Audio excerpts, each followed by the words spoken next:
الحديث كتاب الله وخير الهدي هدي محمد صلى الله عليه وسلم وشر الأمور محدثاتها وكل محدثة بدعة وكل بدعة ضلالة وكل ضلالة في النار.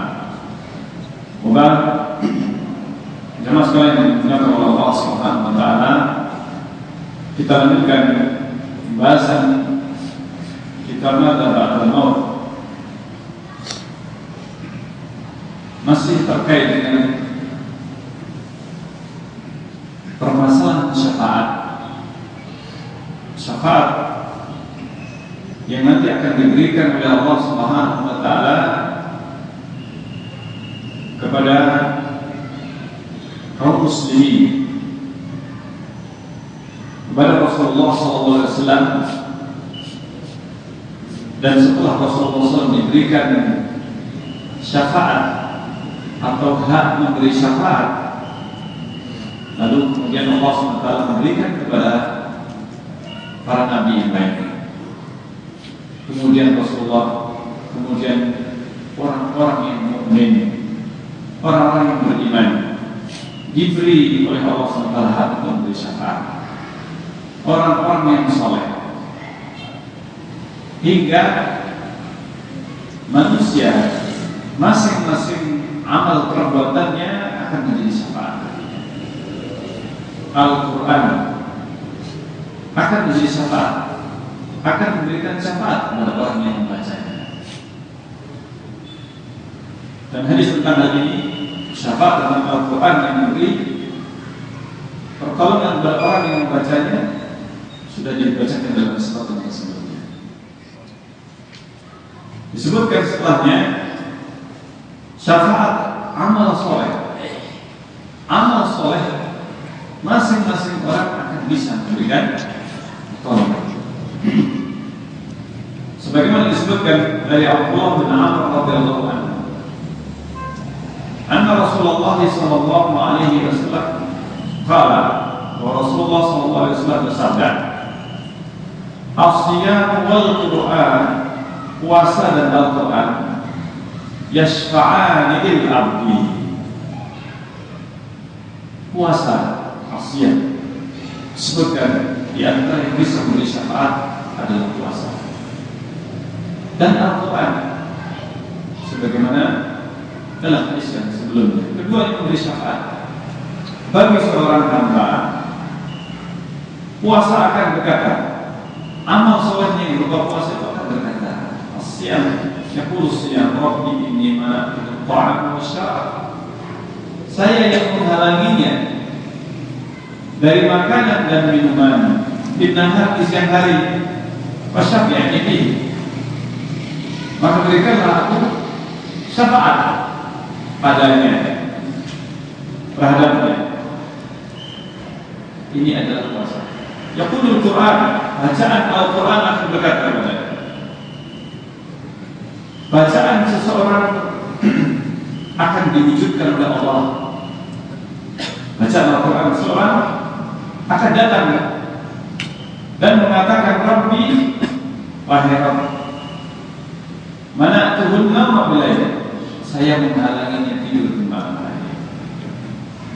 Maksudnya membaca Al-Quran di dalam sholat, ataukah membaca Al-Quran ketika dia di luar sholat di malam hari. Wasyafi'ani bihi, maka berikanlah aku hak memberi syafaat pada dirinya, pada orang yang membaca. Fayu syafaat, maka keduanya pun diberi hak untuk memberi syafaat, sehingga amal soleh seseorang akan menjadi penolong dirinya sendiri. Manfaatnya akan dia dapatkan, akan dia ambil, dia akan memperoleh pertolongan dari amal perbuatan, amal soleh. Karena itu, ketika seseorang beramal soleh, ikhlas karena Allah, itulah yang akan menjadi penolongnya. Dan justru ketika seseorang pada saat beramal soleh bukan karena Allah, maka tidak akan ada yang bisa memberi syafaat. Amal solehnya dia dia lakukan karena riya, tidak bermanfaat. Di dunia dia hanya mendapatkan pujian, itu pun seandainya dipuji.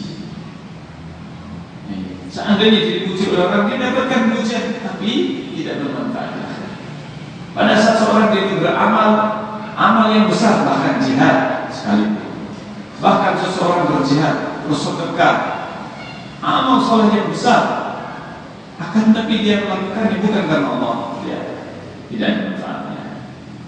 Itulah yang dia dapatkan pujian. Itu pun seandainya dia apa? Dia mendapatkan pujian. Terkadang seseorang tidak mendapatkan pujian, tetapi bahkan mendapatkan apa? Mendapatkan keburukan. Orang tidak menganggap dia adalah amal soleh, dia cuma pengen dipuji saja. Dan ternyata memang dia ingin dipuji. Orang sudah memahami, oh ini kalau beramal cari orang yang melihat atau pengen diketahui, pengen diekspos, akhirnya orang akan menganggap tidak ada faedahnya. Dia tidak mendapatkan pujian, di akhirat dia tidak mendapatkan apa-apa. Maka hilang pujian juga enggak, apalagi ganjaran di akhirat. Tapi ketika seseorang beramal soleh, ikhlas karena Allah, maka itu akan menjadi syafaat baginya. Dari Abu Kathir As-Suhaimi, tadi disebutkan oleh Ahmad bin Hanbal rahimahullah, dan hadis yang selanjutnya dari Abu Kathir As-Suhaimi dari ayahnya, ia berkata, "Sa'altu Abu Dzar, saya bertanya kepada Abu Dzar radhiyallahu anhu al-Ghifari. Qultu, saya berkata, dullani ala amalin, tunjukkanlah saya kepada suatu amal, idza amila al-'abdu bihi dakhala al-jannah, apabila seorang hamba mengamalkannya, dia akan masuk surga." Maka Abu Dzar berkata, Abu Dzar menjawab, "Sa'altu 'an dzalika Rasulullah."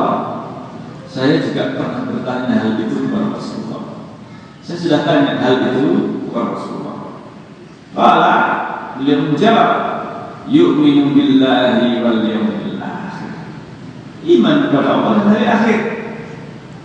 Itu termasuk amal yang pasti menjamin seorang masuk surga. Qultu, saya bilang lagi, saya berkata lagi, tanya lagi kata Abu Dzar, "Ya Rasulullah, inna ma'al imani amalan."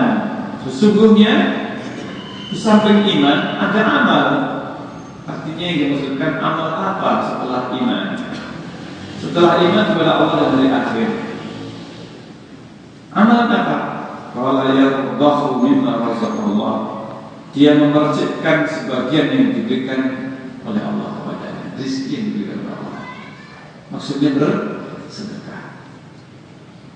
Digambarkan sedekah itu yang Allah hanya memercikkan saja. Subhanallah.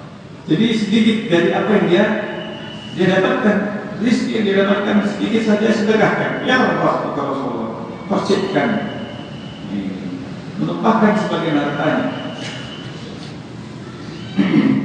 Qultu, saya berkata, "Ya Rasulullah, wahai Rasulullah, ara'ait, bagaimana menurutmu? In kana faqiran, kalau seandainya dia ini orang fakir, bukannya dia yang memerciki, untuk memercikkan saja dia tidak basah. Bagaimana memercikkan? Bahkan dia mengharapkan percikan dari orang lain. Artinya orang ini tidak punya apa-apa, fakir. Fakiran, la yajidu ma yardaqu bihi. Dia tidak mendapati, tidak mempunyai apa yang dia percikkan. Dirinya kering. Artinya orang yang miskin, orang yang fakir. Maka kata Rasulullah, "Ya'muru bil ma'ruf wa yanha 'anil munkar." Tidak hanya itu saja. Amal soleh, amar ma'ruf nahi munkar. Amar ma'ruf nahi munkar. Qala Abu Dzar berkata, "Qultu ya Rasulullah." Saya bertanya, "Ya Rasulullah, ara'ait, bagaimana menurutmu? In kana ahliyan la yastati'u an ya'mura bil ma'ruf.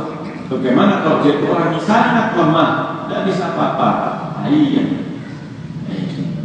Orang yang bodoh, orang yang tidak punya apa-apa, bahkan tidak tahu, dia tidak mampu. Ayat itu orang yang jahil, ayat orang yang jahil, orang yang tidak punya, orang yang lemah, ilmunya tidak. Bagaimana dia beramal ma'ruf nahi munkar? Artinya orang munkar butuh ilmu. Kalau orangnya itu bodoh dan punya apa-apa, untuk dia berikan, untuk dia amal ma'ruf nahi munkar, dia tidak mampu. Qala yasna'u li akhraq, dia melakukan, membantu orang yang akhraq, orang yang sama-sama jahilnya, yang dia bisa lakukan, dia bekerja membantu orang. Yasna'u, apa saja yang dia bisa lakukan untuk orang lain, membantu pekerjaannya, meskipun pekerjaannya mungkin tidaklah banyak orang mengatakan itu sebagai sebuah pekerjaan yang ada pahalanya, tetapi itu membantu orang. Ya senang oleh membantu orang yang sangat lemah, orang yang tidak punya apa-apa, dia bantu meskipun tidak dengan harta. Dia tidak punya harta, dia bantu orang. Kalau orang ini, bagaimana menurutmu kalau dia itu ingkar akhraq la yastati'u yasna'u syai'an, dan dia itu sendiri juga tidak bisa apa-apa, dia tidak mampu melakukan apa-apa, tidak bisa apa-apa, sudah lemah, bodoh, bahkan mungkin buta atau lainnya, dia tidak bisa apa-apa, lemah. Kalau yu'inu makhlukan, dia menolong orang yang terkalahkan, orang yang sama-sama lemahnya, hal membantu. Dia tidak bisa bantu orang dengan pekerjaan, maka dia yu'inu makhlukan, dia menolong orang yang kalah, orang yang tidak punya apa-apa. Kalau orang yang terikat atau iman layak itu yu'inu makhlukan, bagaimana kalau dia lemah, kata Abu Dhar, dia sama sekali tidak bisa menolong orang lain. Orang ini sama sekali tidak bisa, lemah sama sekali. Kalau turidu an yakula salbikan yang kaya, kamu itu memang tidak pengen temanmu itu punya apa? Kebaikan memangnya. Apa kamu menganggap teman itu tidak bisa apa-apa, tidak punya kebaikan sama sekali? Kata Rasulullah, yang situ ada nas. Kalau dia tidak bisa membantu orang tengah lemah, maka dia yumsiku an ada nas. Dia menahan diri untuk tidak mengganggu manusia, mengganggu orang. Mengganggu orang. Jangan sampai mengganggu orang, itu bermanfaat. Tidak akan bermanfaat. Berharga. Aku tuh ya Rasulullah, idza fa'ala dzalika dakhala. Kata Abu Dhar, ya Rasulullah, kalau seandainya dia lakukan itu, dia masuk surga. Dia tidak bisa apa-apa. Cuma dia itu tidak mengganggu orang lain, tidak mengganggu orang, tidak atau menghindari perkara-perkara yang bisa mengganggu orang lain.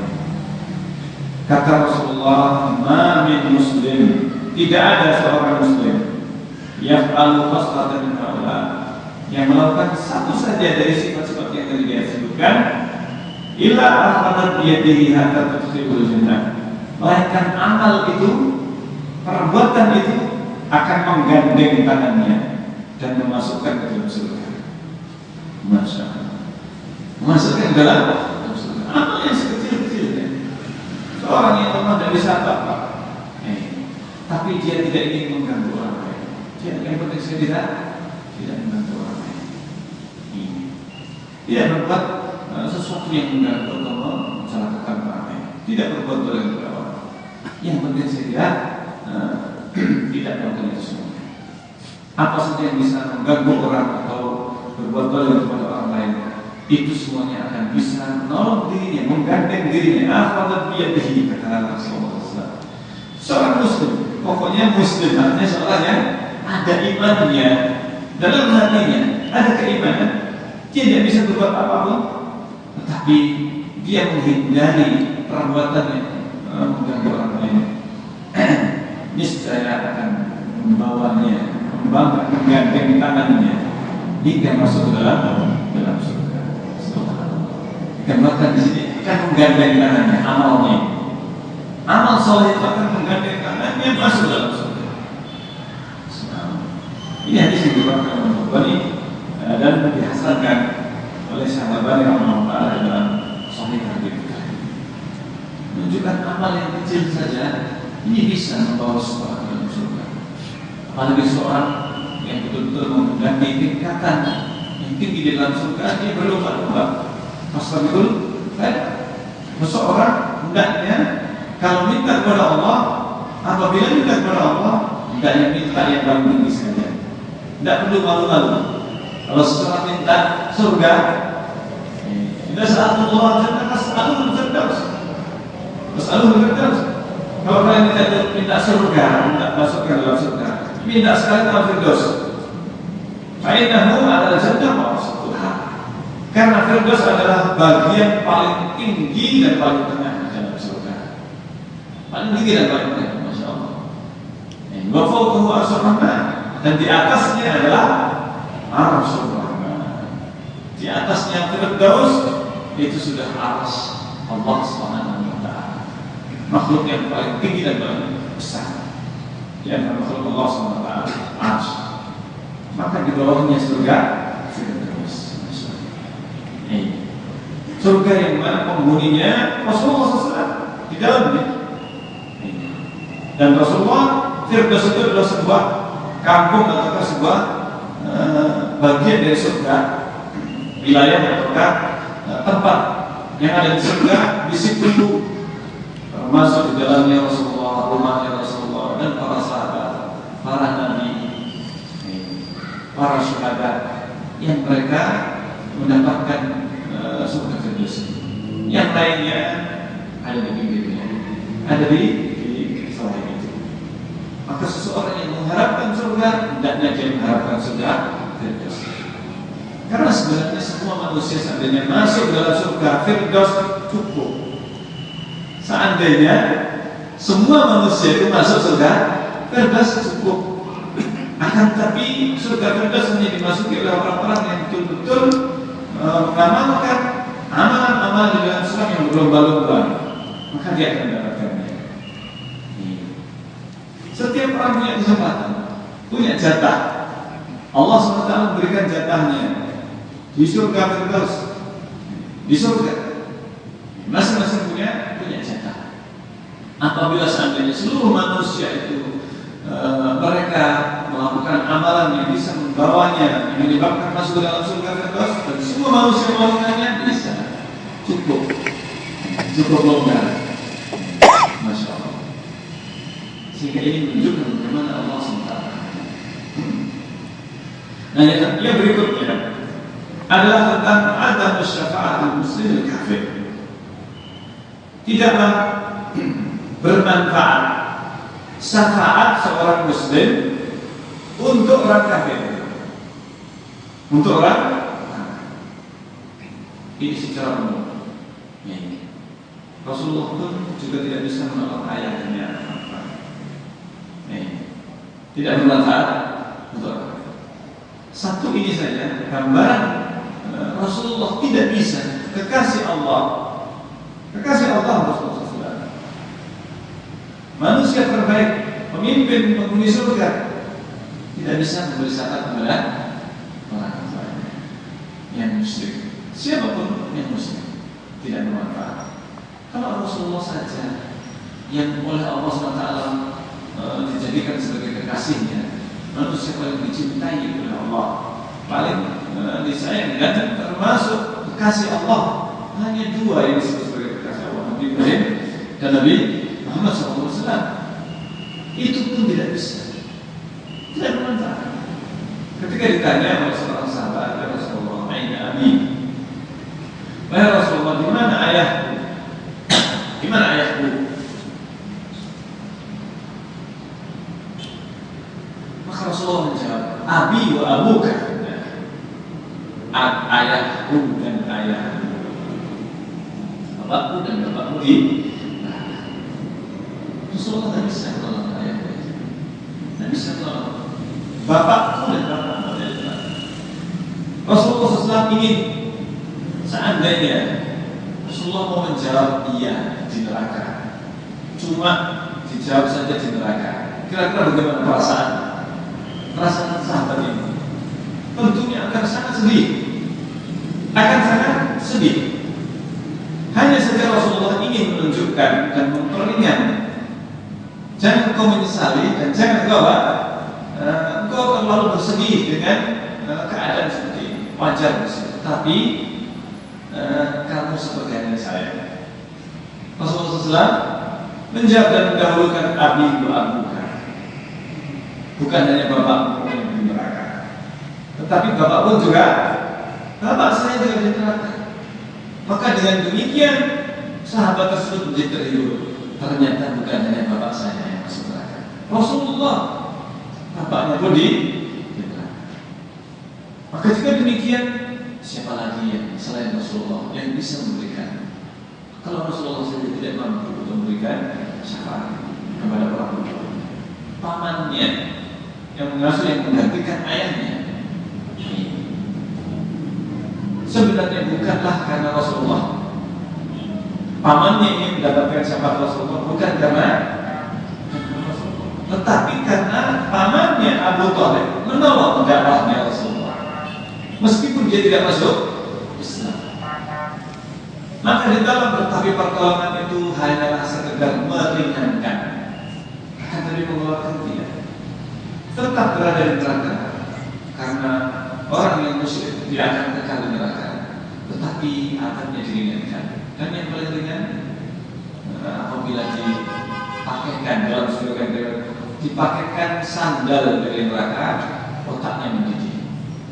Dipakaikan sandal, belum dimasukkan dalam neraka. Artinya di antara neraka yang paling tinggi, artinya belum sampai masuk dalam neraka.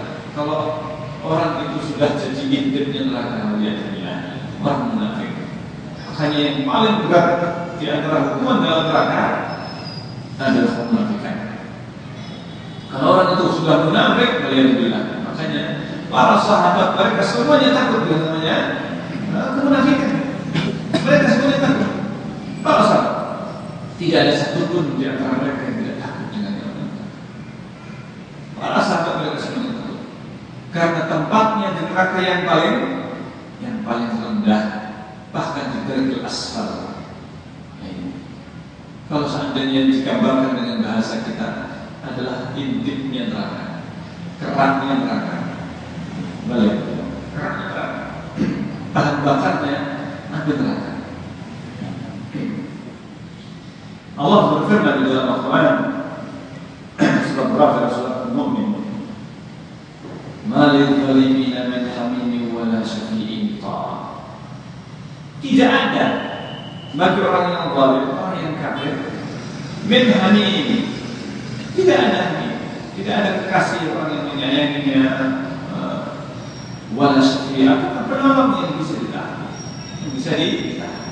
wala syafi'in Allah, tidak ada satupun penolong bagi mereka. Dan yang dimaksudkan orang zalimin di sini adalah musyrikin, orang-orang musyrikin. Karena kata-kata zalimin ketika disebutkan di dalam Al-Quran, banyak yang dimaksudkan dengannya adalah kaum musyrikin. Mereka disebut orang-orang yang zalim. Inna syirka la dzulmun adzim. Sesungguhnya kesyirikan adalah kezaliman yang besar. Maka yang dimaksudkan di sini wa malil zalimina, tidak ada bagi orang yang zalim. Maka maksudnya bagi orang yang musyrikin, min hamim wa syafi'in. Allah berfirman, "Fama tanfa'uhum syafa'atus syafi'in." Bagi orang kafir tidak bermanfaat bagi mereka syafaat siapapun yang memberi syafaat. Tidak bermanfaat syafaat syafi'in. Dalam hadis Nabi Hurairah radhiyallahu anhu qala Rasulullah sallallahu alaihi wasallam, Rasulullah sallallahu alaihi wasallam bersabda, yulqa rajulun abahu yaumal qiyamah.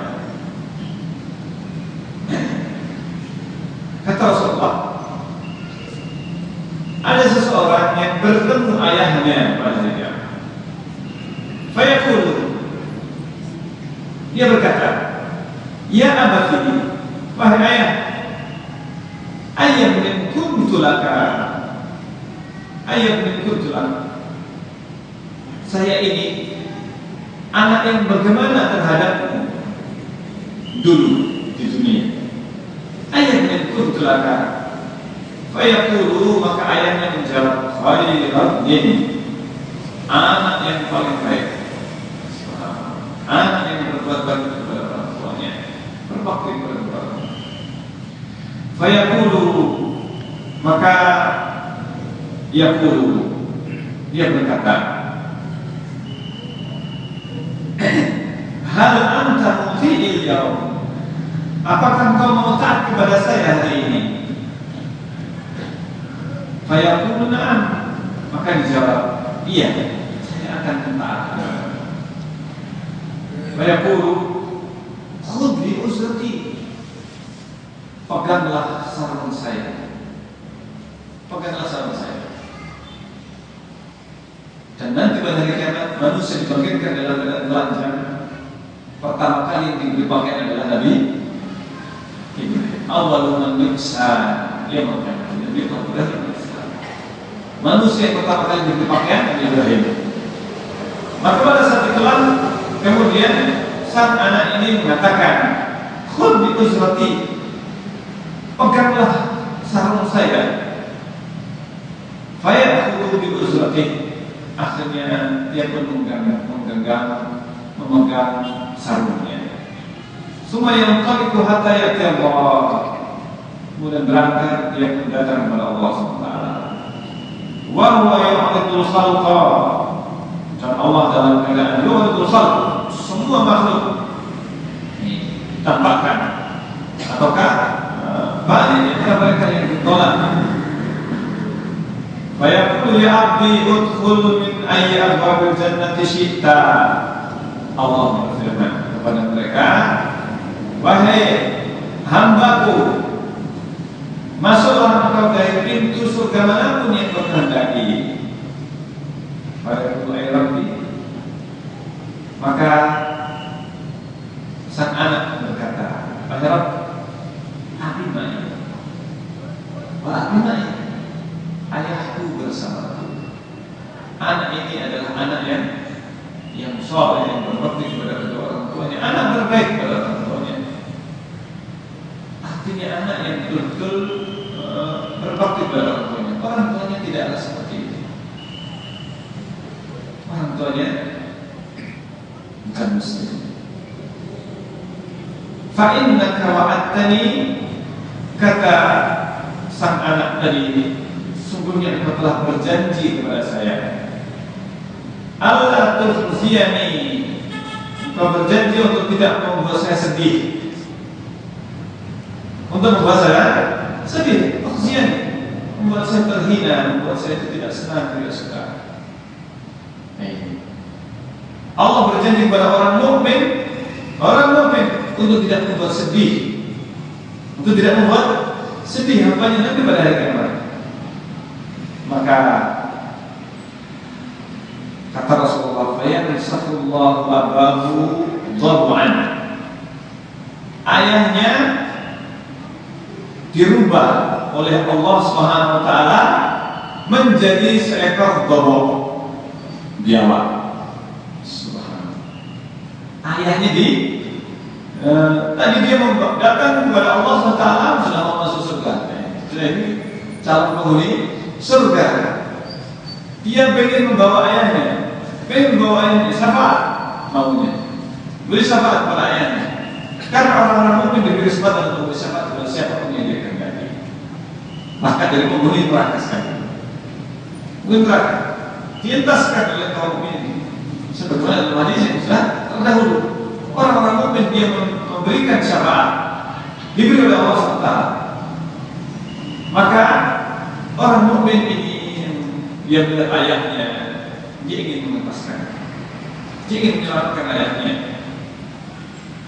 Wahai Rabbi, ya Rabb, engkau telah berjanji, ini saya bersama ayahku, engkau telah berjanji untuk tidak membuat saya sedih, untuk tidak membuat saya sedih, untuk tidak membuat ujian. Maka oleh Allah dirubah ayatnya itu, kemudian diganti, dirubah dengan seekor biawak, fayah berfitnah, kemudian dimasukkan ke dalam neraka.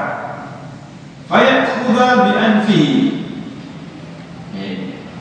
fayah khudha bi anfihi. Lalu Allah SWT kemudian mengambil ayahnya tadi yang sudah dirubah dengan apa? Dengan biawak dan masuk ke dalam neraka. Fayah khudha bi anfihi, diambil hidungnya. Biawak diambil hidungnya. Fayaqulullah ya abdi, maka Allah kemudian memanggilnya, wahai hambaku, kamu ini bapakmu? Ditanya, ini bapakmu? Maka alhamdulillah, bukan. Ini bukan ya Allah. Subhanallah.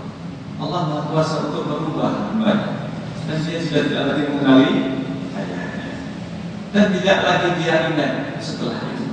Allah melupakan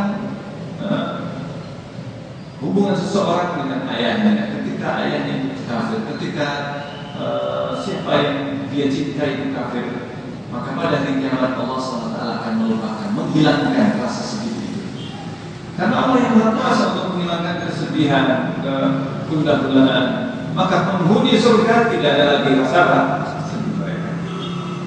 Meskipun mereka sudah kemudian melihat penghuni neraka yang dulu mereka orang-orang yang dicintainya akan menjadi penghuni neraka, maka Allah hilangkan.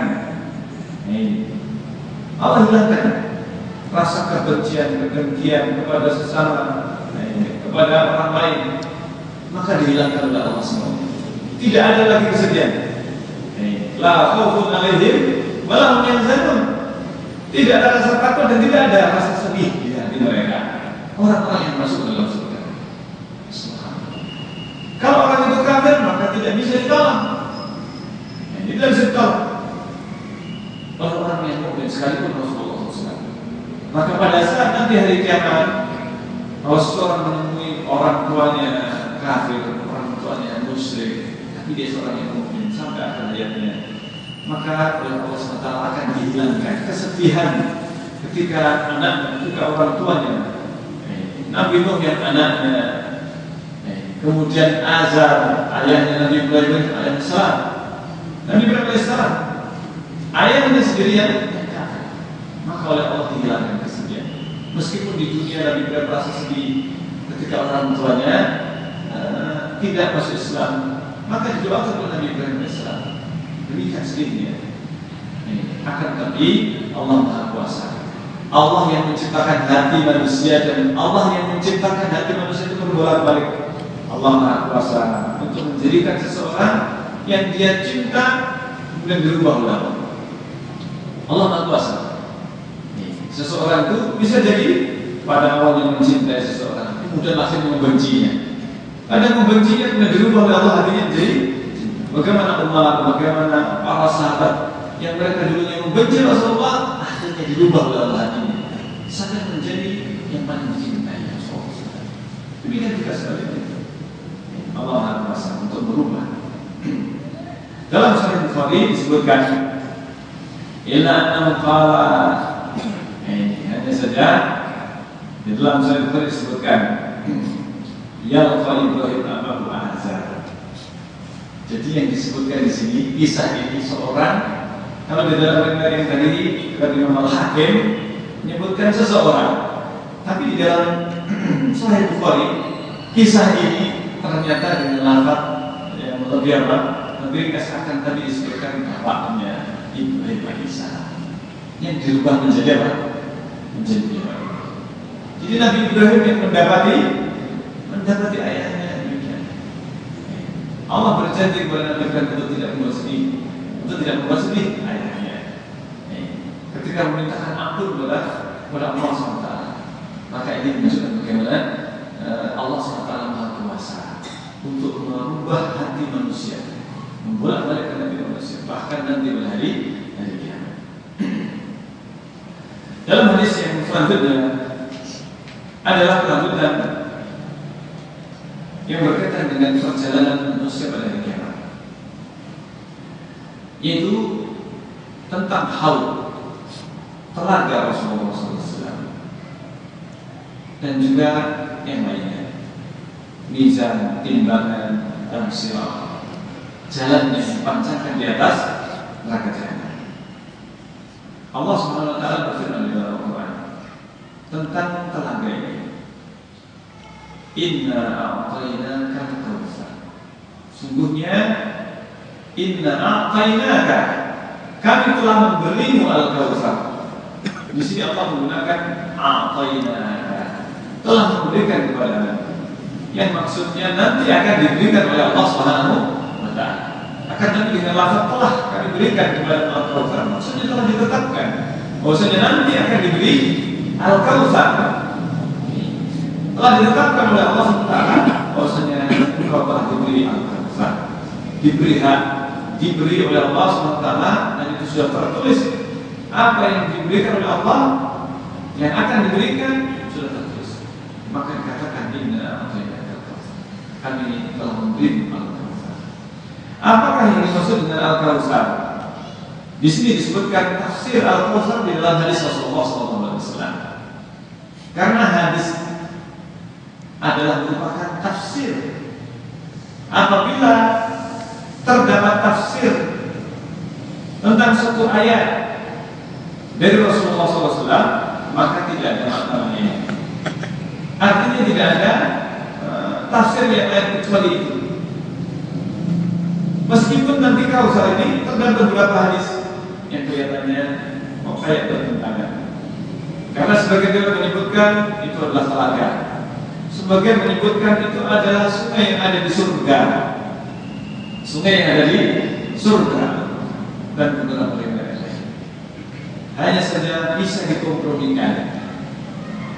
Telaga itu adalah sebuah muara, sumbernya telaga punya sumber, dan biasanya telaga itu adalah diawali dari apa? Sungai. Maka disebutkan bahwa sebenarnya kautsar adalah rentetan mulai dari sumber sungai sampai apa? Telaga. Semuanya didapatkan dengan al-kautsar. Sumbernya dari surga dan berakhir di luar dunia. Rasulullah. Dalam hadis yang diriwayatkan dari Abdullah bin Amr bin As radhiyallahu anhu, qala ia berkata, qala Nabi sallallahu alaihi wasallam, Nabi sallallahu alaihi wasallam bersabda, haudi, telagaku masih rata syahrin, lebarnya itu 1 bulan perjalanan. Lebarnya telaga 1 bulan perjalanan. Ma'u, airnya abyadu min al-laban, lebih putih dari susu. Warihuhu, aromanya, baunya, atyabu min al-misk, lebih harum daripada misik. Subhanallah. Ini kayak apa maksudnya? Itu telaga. Itu baru muaranya, gambarnya namanya muara sungai. Itu airnya lebih jernih daripada sumber atau gimana? Kira-kira bagaimana? Ada nggak muara yang jernih? Biasanya yang namanya muara, dia sudah membawa kotoran. Ini telaga adalah sumber, tapi sumbernya dari surga. Tapi warnanya lebih putih dari susu. Baunya lebih wangi dari musik. Wa kizanu kanujum sana, pialanya, bejananya, gelasnya itu lebih atau seperti bintang di langit. Bintang di langit. Perumpamaan ini disebutkan oleh para ulama. Perumpamaan adalah dari sisi bersinarnya, beningnya, cahayanya, seperti halnya bintang bercahaya, bercahaya. Atau dari sisi jumlahnya, Dan ini disebutkan dalam riwayat yang lain, ka'adadi nujum sama, sejumlah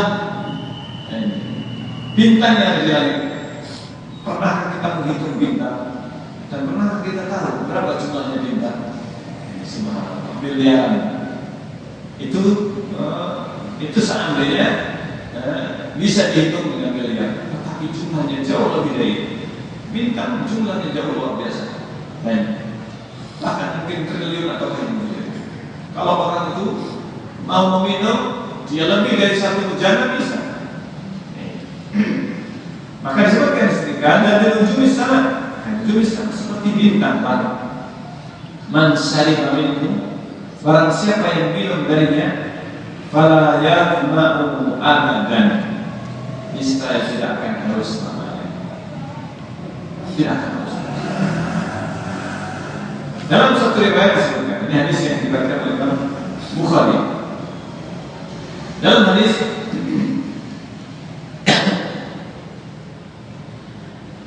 dalam satu riwayat, haul di masjid Tasahrin wa zawayahu sawa, lebarnya atau luasnya itu masjid Tasahrin, ujung-ujungnya sama, artinya sisi-sisinya ini panjangnya sama. Ma'u abyadu minal marik, airnya lebih putih daripada perak. Maksudnya demikian jernihnya, demikian beningnya dan kilat daripada perak. Dalam hadis yang ini riwayat Imam Muslim, dari Abu Umamah radhiyallahu anhu bahwa Rasulullah SAW bersabda, Inna Allaha wa'adani, sungguhnya Allah berjanji kepada an yudkhilal jannata min ummati, untuk memasukkan umatku ke dalam surga, sab'ina alfan bi ghairi hisab, 70.000 tanpa hisab. Faqala Yazid bin Akhnas, Yazid bin Akhnas berkata, Wallahi ma ulaika ummatika illa kadzubabil ashab fid dubab. Demi Allah, ma ulaika fi ummati, tidaklah jumlah itu di antara umatmu illa kadzubabil ashab, kecuali seperti dubab, seperti lalat al-azhar, seperti lalat yang warnanya itu berbeda dengan yang lainnya dibandingkan dengan lalat-lalat yang lainnya. Itu Pak, kalau Rasulullah SAW, Rasulullah akhirnya menjawab, "Qad wa'adani sab'ina alfan." Saya sudah dijanjikan 70.000, tapi ma'akuli alfin sab'una alfan. Tapi setiap 1.000 ada 70.000 yang lain. Berarti ditambah 70 kali. Ditambah 70 kali lipat. Berarti 70.000 dikalikan 71. Wazal dari salah saya ditambah 3 kali cidukan. Oleh Allah diciduk dari penghuni dari manusia. Tapi cidukannya Allah berapa besarnya? Allah Ta'ala. Kalau apa satu hal dikaya Allah, maka ditanya, lalu bagaimana luasnya telaga perairan Allah? Kalau kama baina Aden ila Amman, sebagaimana jaraknya Aden ke Amman. Jadi Aden itu di selatan, di Jazirah di Yaman, sampai di pantai selatan, pantainya adalah Laut Merah. Jazirah Arab paling selatan, Yaman. Dan paling utara Jazirah Arab yaitu di Amman. Jadi jalannya begitu. Wa ausa wa asa. Dan lebih luas lagi. Yushiru biyadihi, dan Rasulullah mengisyaratkan tangannya. Wala fihi ma'abani min dhahabin wa fiddah. Di dalamnya terdapat jalannya air, sumber air itu dari emas dan perak. Jalannya air itu emas dari emas dan perak. Sumber. Kalau Allah ditanya, lalu bagaimana? Abu Umamah bertanya, bagaimana akhirnya telaga itu wahai Allah? Kalau asal berada lebih putih daripada susu, wa ahlama dapatan asal, lebih manis rasanya daripada asal, lebih lembut daripada madu, lebih manis. Akhir berwaihatan manis, lebih wangi, lebih harum daripada misik, dan saya dalam persahabatan lam yadna ba'da. Barang siapa minumnya satu kali teguk, satu tegukan, tidak akan haus selamanya setelah itu. Seterus tidak akan pernah haus. Walam yusawwat wajhu abadan, dan tidak akan hitam wajahnya selamanya. Berarti ini hanyalah bisa didapatkan oleh orang-orang yang betul-betul mengikuti sunnahnya. Karena nanti akan disebutkan riwayat orang-orang yang ahlul bid'ah, orang-orang yang mereka tidak menjalankan sunnah Rasulullah akan dijauhkan. Kita akhiri sampai sini, kita lanjutkan dalam kesempatan yang lain. Subhanallah wa bihamdihi, asyhadu an la ilaha illa anta, astaghfiruka wa atubu ilaik. Wassalamualaikum warahmatullahi wabarakatuh.